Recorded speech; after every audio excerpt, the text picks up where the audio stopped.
Arkafuni akkam jirtu ana abdii Geetaachoo Abbabeeti kaameraamaaniin Abdusalaam Warquuti yeroo ammaa kana manni na duubatti argamu kun mana kana obboleettii keenya tokkoof jaarra obboleettii keenya firnee sarpiraayiz goona itti agarsiisna nu hordofaa.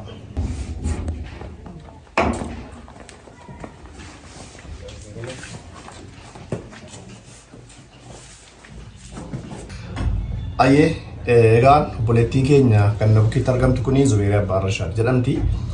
Yaadatu ta'ee yeroo dheeraadhaaf dhimma siira turre baay'ee rakkattee turte abbaan manaa ishee daa'ima tokkicha kana wajjiniin fi daa'ima kana garaa keessatti isheedhaa ji'a 7 gatee badee iddoon bu'ee dhabame daa'ima kana ulfaan wajjin waan nyaattu hin qabdu hojii humnaa hojjechuu hin dandeessu nu kubsatti ture nummoo isuma sana hordofnee waan dandeenyuun gargaaraa har'a geenye akka tasaa ciniinfuun halkan walakkaatti dhufee baajaajii keessatti daa'imti kun kan dhalatte yeroo ammaa kana immoo nuti mana kiraas kaffaluu waan isin hin dandeenyeef lafa kanas bitnee ijaarsa manichaatiif immoo obboleewwan keenya biyya garaagaraa keessa jiran hirmaachisnee mana kana mana kutaa 2 of keessaa qabu naannoo isaa bakkeedhaan dallaasa qorqorroodhaan itti naannessinee ijaarree har'a mana isheetti ishee galchinee jirra. Daa'imman keessaa isin baaftaniitu gammachuu guddaan natti dhaga'ama umrii dheeraadhaan jedha.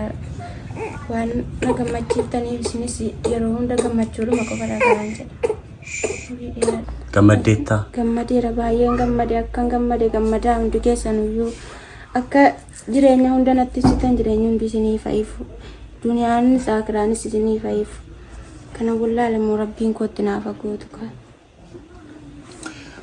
Ayyee obboleewwan amaanaan keessan bakka ga'ee nus lafa qopheessinee qarshii immoo isin fidanii manni ijaarameefii jira obboleewwan keenya kana gootan hundumti keessan ulfaadha addatti immoo hiriyaa kiyya Mubaarik Musammaa waa'een si galateeffadha ofii kee qofaaf osoo hin taane nama biraallee hirmaachistee akka manni kun xumura argatu akka obboleettiin keenya karaarraa kaatee mana kanatti galtu gooteetta osniin fa'aa obboleewwan keenya baay'een keessan maqaa keessan waamuu hin dandeenye rabbiif jecha gootan baay'een keessan kabajamaa ulfaadha rabbi isin irraa jaallatu ana abdii Geetaachoo Abbabeeti viidiyoo kana sheer godhaa nama biraa biraan akka qabsiisa horaa bulaa deebanaa.